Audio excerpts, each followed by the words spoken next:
1942년 8월 14일 금요일. 내 가장 친한 벗 키티에게.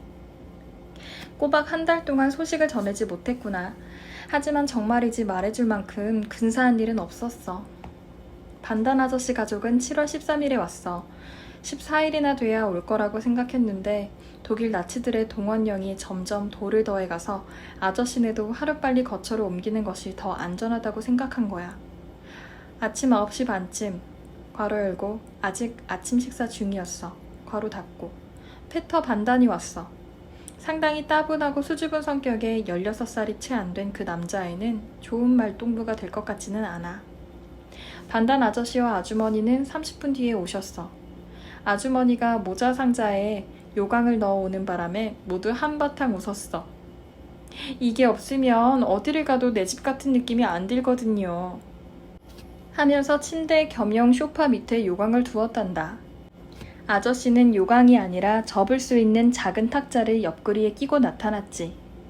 함께 지내게 된 첫날 우리는 기분 좋게 같이 식사를 했어. 사흘이 지나자 우리는 7인 대가족 같았어. 아저씨가 우리보다 일주일 더 바깥 세상에서 지내다 와서 할 말이 많았지. 무엇보다 우리 집과 골트 슈미트 아저씨가 어떻게 됐는지 무척 궁금했어. 반단 아저씨가 이런 이야기를 들려줬어.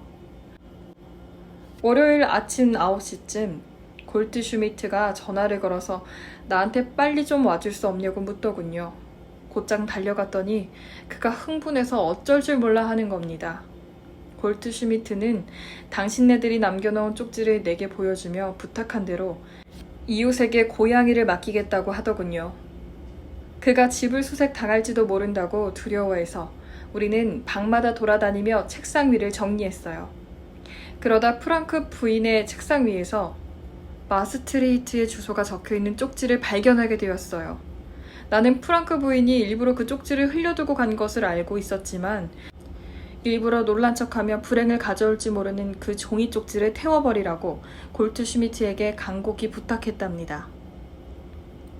시종일관 나는 아무것도 모르는 것처럼 행동했지요. 그런데 문득 좋은 생각이 떠올랐어요.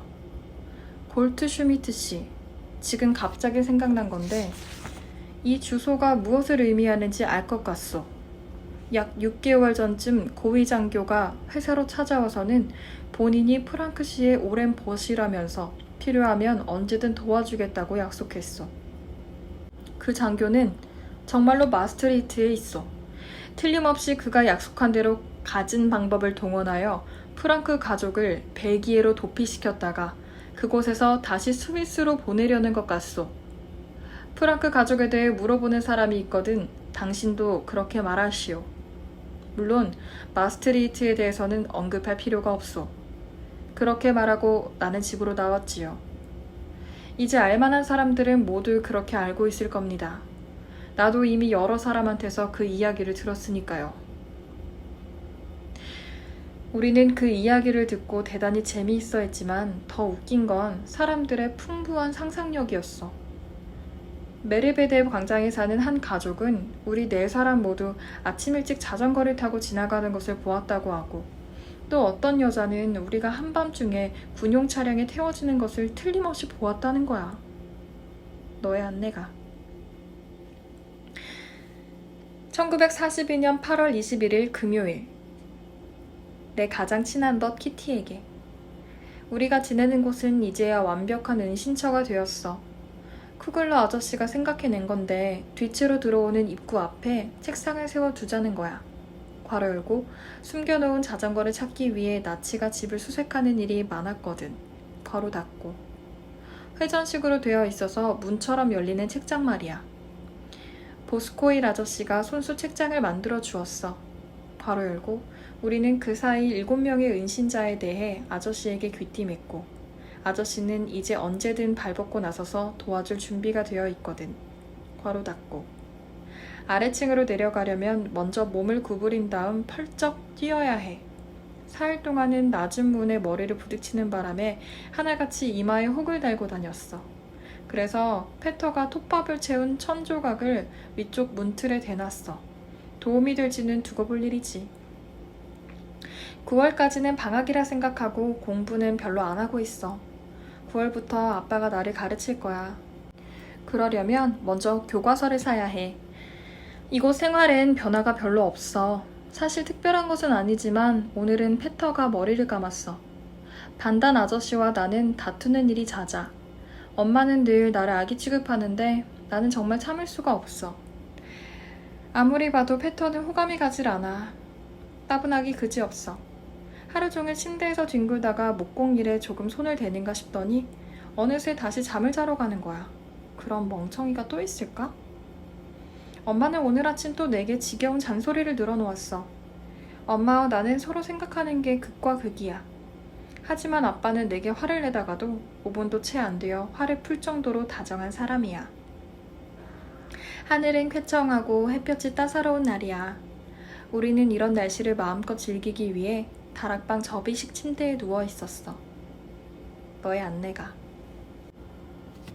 1942년 9월 2일 수요일, 키티에게.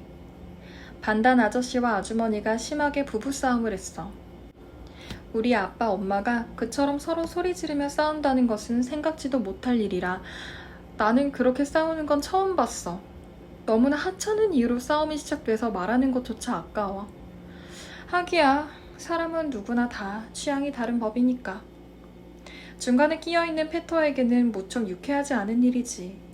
하지만 페터는 엄살이 심하고 게을러서 아무도 제대로 상대해주지 않아. 어제는 자기 혀 색깔이 붉지 않고 파랗다고 법석을 떨지 뭐야? 하지만 언제 그랬냐 싶게 금방 나았어. 오늘은 또 목이 뻣뻣하다고 목에 두꺼운 목도리를 두르고 다녔어.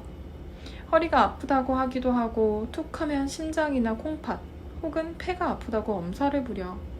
페터는 진짜 우울증 환자라니까. 괄호 열고 그런 증세가 우울증 맞지? 괄호 닫고. 엄마와 반단 아주머니는 별로 사이가 좋지 않아. 그럴 만한 이유는 한두 가지가 아니야. 사소한 예를 하나 들면 반단 아주머니가 공동으로 세탁물을 넣어두는 장에서 엄마의 침대 시트를 3장이나 빼낸 거야. 엄마의 세탁물을 꺼내 써도 된다고 생각한 거지. 반단 아주머니는 엄마가 우리 식기는 다 치워놓고 아주머니네 식기를 쓴다고 잔뜩 화가 나 있어. 그래서 틈만 나면 우리 접시가 어디 있는지 찾으러 다녀. 사실 생각보다 훨씬 가까운 곳에 있는데 말이야. 다락방에 가면 오펙타 회사 광고물이 잔뜩 쌓여 있거든. 바로 그 뒤에 있는 상자 안에 있지. 여기 사는 동안은 그 접시들을 쓸 일이 없을 거야. 잘 됐지 뭐. 그런데 안 좋은 일이 일어났어. 내가 어제 그만 아주머니의 수프 접시를 깨트리고 말았어. 아주머니는 마구 화를 내며 소리쳤어. 제발 좀 조심하라고! 이제 남은 접시가 없단 말이야! 키티, 여기서 밝혀둘 게 있는데 이 두 숙녀분들은 엉터리 네덜란드 말을 하신단다. 신사분들은 화를 낼까봐 감히 뭐라고 말을 못하겠어. 저 숙녀분들이 하는 말을 들으면 아마 너도 큰 소리로 웃음을 터뜨릴 거야. 어차피 고치려고 해봐야 소용없기 때문에 아무도 신경을 쓰지 않아. 그래도 엄마나 아주머니가 한 말을 일기에 적을 때는 표준말로 고쳐 쓸 거야. 지난주였어. 너무나 단조로운 우리 일상을 깨는 작은 사건이 일어났어. 원인은 여성에 대한 책과 페터 때문이었지. 마고트 언니와 페터는 클레이만 아저씨가 빌려다주는 책이라면 모두 읽어도 좋다는 허락을 받았거든. 그런데 여성을 주제로 한 특별한 책만은 어른들이 읽지 못하게 한 거야. 그게 오히려 페터의 호기심을 자극했어. 도대체 어떤 금지된 내용이 담겨 있기에.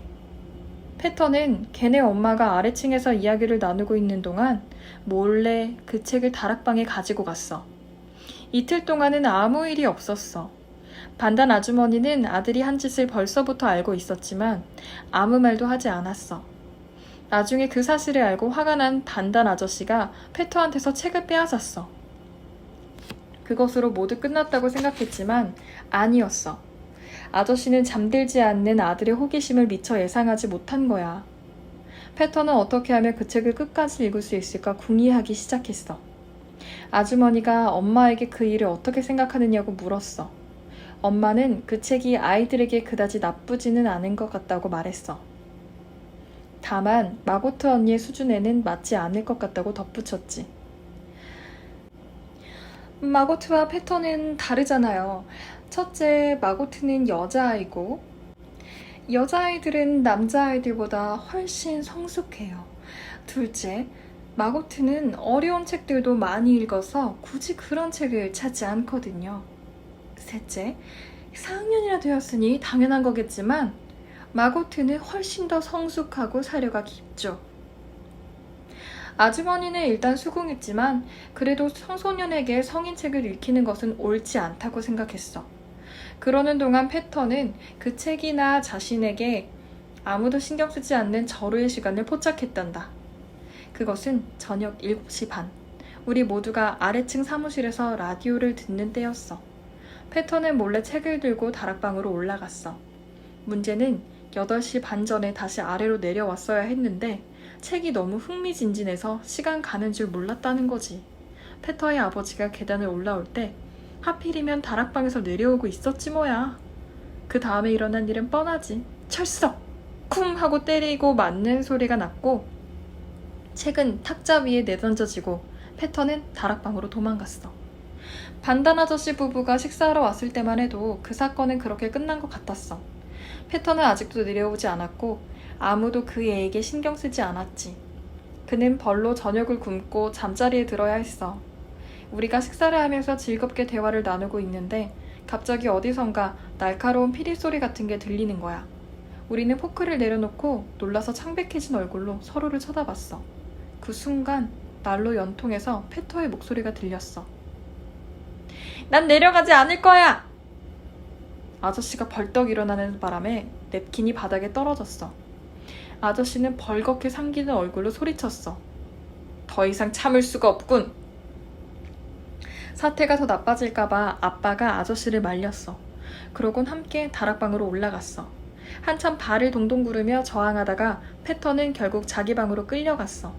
문이 닫히고 우리는 식사를 계속했어. 아주머니가 패턴을 위해 버터 바른 빵을 남겨두려 했지만 아저씨는 가차 없었어. 당장 용서를 빌지 않으면 다락방에서 재울 테다. 우리는 먹을 것을 주지 않는 것만으로도 이미 충분히 벌을 준 거라고 했어. 게다가 패터가 감기라도 걸리는 날에는 의사를 부를 수도 없는 처지 아니냐고 설득했지.